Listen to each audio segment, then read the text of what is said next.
जय हिंदू राष्ट्र मेरे प्यारे भगिनियों एवं बंधुओं। आज मैं आपसे चर्चा करूंगा उस विषय की जिसका नाम है नाना वस्तु संघात। यदि हम सनातनी अपने वेद और पुराणों के तनिक भी संपर्क में रहे होते तो नाना वस्तु संघात का अर्थ मल्टीवर्स होता है ये हमें पता चल जाता। मल्टीवर्स विज्ञान की सरल भाषा में व्याख्या करें तो जैसे हमारा ब्रह्मांड है वैसे सृष्टि में हजारों ब्रह्मांड है और हर एक ब्रह्मांड के भीतर आपकी आत्मा की उपस्थिति या तो थी या तो है या तो होने वाली है और आपकी आत्मा का शरीर अन्य ब्रह्मांड में किसी और रंग रूप स्वरूप में भी हो सकता है। मल्टीवर्स का सिद्धांत समझने के लिए सर्वप्रथम हमें काल चक्र समझना होगा और इसके लिए मैं उदाहरण दूंगा अपने ही ब्रह्मांड का। कुछ लोगों को भ्रांति है कि पृथ्वी का आयुष्य 4 युगों में बटा हुआ है, परंतु सत्य यह है कि ब्रह्मांड का आयुष्य 4 युगों में बटा हुआ है। सतयुग, त्रेता युग, द्वापर युग और कलयुग, और यह 4 युग मिलकर महायुग बनाते हैं। और अपना ब्रह्मांड जैसे ही ये 4 युग खत्म कर लेता है पुनः वो प्रवेश करता है प्रथम युग में। तभी तो कहते हैं संभवामि युगे युगे। ब्रह्म अनंत है यानी ब्रह्मांड अनंत है। ब्रह्मांड अनंत है उसके भी 2 अर्थ होते हैं। एक अर्थ होता है ब्रह्मांड के विस्तार का और दूसरा अर्थ होता है ब्रह्मांड के आयुष्य का। तो अपने ब्रह्मांड का काल चक्र घूमता ही रहता है, घूमता ही रहता है। तो सृष्टि में जितने और भी ब्रह्मांड है वो उसी काल चक्र के भीतर रहते हैं और यह आवश्यक नहीं है कि हमारा ब्रह्मांड अभी जिस काल चक्र के भीतर है तो दूसरे ब्रह्मांड भी उसी काल चक्र के भीतर हो। कोई और ब्रह्मांड में या तो द्वापर युग चल रहा है या तो सतयुग चल रहा है या तो कलयुग चल रहा है, वो कुछ भी हो सकता है। परंतु सारे ब्रह्मांड का एक मध्यवर्ती काल चक्र जो होता है वो भगवान श्री विष्णु के हाथ में होता है। इसी कारण भगवान विष्णु निर्णय करते हैं कि उनको किस स्वरूप में उस ब्रह्मांड में जाना है। तो यह संभव है कि भगवान विष्णु कोई और ब्रह्मांड में अभी श्री राम के अवतार में है या श्री कृष्ण के अवतार में है। तो काल चक्र का संबंध ब्रह्मांड के साथ प्रत्यक्ष स्वरूप से है, पृथ्वी के साथ वो परोक्ष स्वरूप से है। सिर्फ काल चक्र की जो गिनती होती है वो पृथ्वी के वर्षों के आधारित होती है। कुछ महीनों पहले हॉलीवुड में मार्वल स्टूडियो ने एक फिल्म प्रस्तुत की थी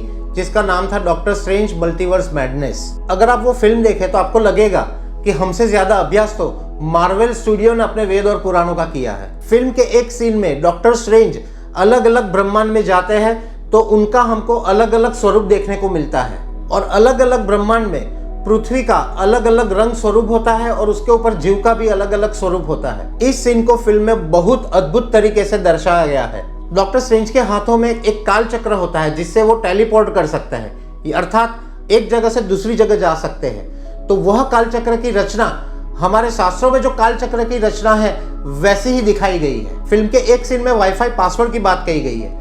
वाईफाई पासवर्ड होता है शंभाला। शंभाला यानी अपने कल्कि देव की भूमि जो अपने विष्णु के आखिरी अवतार है। फिल्म के एक सीन में डॉक्टर स्ट्रेंज एक किताब उठाते हैं, उस किताब का नाम होता है विशांति। विशांति का उल्लेख हमारे ऋग्वेद में किया गया है।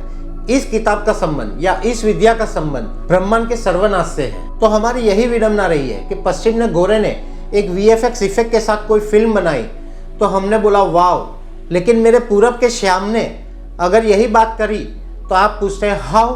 हमारे वेद पुराणों में कई बार उल्लेख किया गया है कि सृष्टि के अंदर हजारों ब्रह्मांड है। रामायण के भीतर भी हमें मल्टीवर्स की एक व्याख्या देखने को मिलती है एक प्रसंग के द्वारा। सीता माता के धरती में समा जाने के पश्चात भगवान राम को यह अनुभूति होती है कि मेरा कर्म यहाँ पर पूरा हो चुका है, अब मुझे मोक्ष प्राप्त कर लेना चाहिए। मनुष्य के जन्म के पश्चात एक अखंड सत्य रहता है, उस सत्य का नाम है मृत्यु और हर एक मनुष्य को मृत्यु का सामना करना ही पड़ता है, भले ही वो मनुष्य के अवतार में भगवान ही क्यों ना हो। तो भगवान श्री राम इसी कारणवश यमराज को बुलाते हैं, परंतु भगवान श्री राम यह भली भांति जानते हैं कि यमराज के कार्य में अगर कोई सबसे बड़ा विघ्न है वह है श्री हनुमान। दीर्घायु का आशीर्वाद प्राप्त करने वाले श्री हनुमान भगवान राम के प्राणों की रक्षा करने के लिए कटिबद्ध थे और उसी कारण से वो यमराज से भी युद्ध कर सकते थे। तो श्री हनुमान की उपस्थिति में यमराज के लिए भी भगवान श्री राम के प्राण हरना असंभव था। तो श्री हनुमान को अपने से दूर रखने के लिए भगवान श्री राम अपनी एक अंगूठी धरती के एक छेद में डाल देते हैं और हनुमान जी को बोलते हैं कि आप ये अंगूठी वापस ले आए। तो इस प्रकार यमराज हनुमान की अनुपस्थिति में भगवान श्री राम के प्राण हर ले।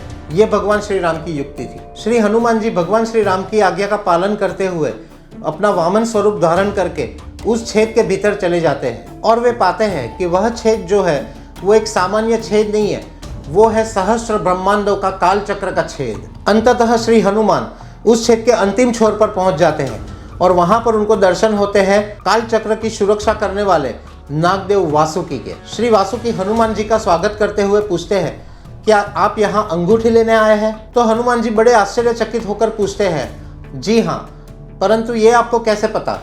श्री वासुकी हंसते हुए उत्तर देते हैं, यह इसलिए कि यहाँ पर आप प्रथम बार अंगूठी लेने नहीं आए हैं। हनुमान जी और आश्चर्यचकित हो जाते हैं और वे पूछते हैं कि यह कैसे संभव है, मैं तो यहाँ प्रथम बार ही आया हूँ। तो वासुकी हंसते हुए जवाब देते हैं कि सर्वप्रथम आप जो कार्य के लिए आए हैं वो पूर्ण कर लीजिए, आपको सब समझ में आ जाएगा। यह बोलकर श्री वासुकी हनुमान जी को एक पहाड़ के पास ले जाते हैं।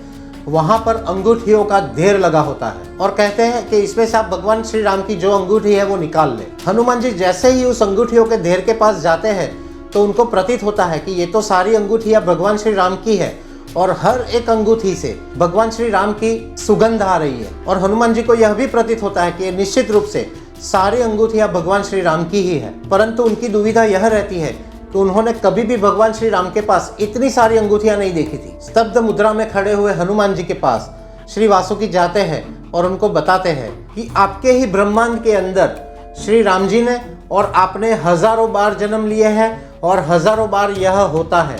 तो ये सारी अंगूठियों का ढेर वो सारे जन्मों की गिनती भी है और सारी अंगूठियां भगवान श्री राम की ही है। इसी कारण से मैंने आपको बोला था कि यहाँ पर आप प्रथम बार नहीं आए हैं। हर बार इसी स्थल पर हनुमान जी आते हैं और बिना अंगूठी लिए चले जाते हैं। यह भी एक सत्य है, क्योंकि हर बार जब जब हनुमान जी यहाँ पर अंगूठी लेने आते हैं तब तब भगवान श्री राम अपने प्राण त्याग चुके होते हैं। श्री वासुकी और भी आगे बोलते हैं कि सृष्टि में हजारों ब्रह्मांड है और हर ब्रह्मांड में यह प्रसंग बार बार होता रहता है। और उन्होंने हनुमान जी को दूसरे भी ढेर दिखाए और उनको बताया कि ये सारे जो ढेर है वो दूसरे ब्रह्मांड से आए हैं और यहाँ पे उन ब्रह्मांड के हनुमान जी अंगूठी लेने आते हैं। महान वैज्ञानिक स्टीफन हॉकिंस अभी जो मल्टीवर्स की व्याख्या की अवधारणा कर रहे हैं वो भी इसी प्रकार से है। परंतु श्रीमद् भगवत गीता में तो उसका पूरा श्लोक है। वह श्लोक मैं यहाँ पर स्क्रीन पर भी रख रहा हूँ और डिस्क्रिप्शन बॉक्स में भी रख रहा हूँ। इस श्लोक का अर्थ आपको गूगल करना है। सारी चीजें मैं यहाँ पर नहीं बताऊंगा,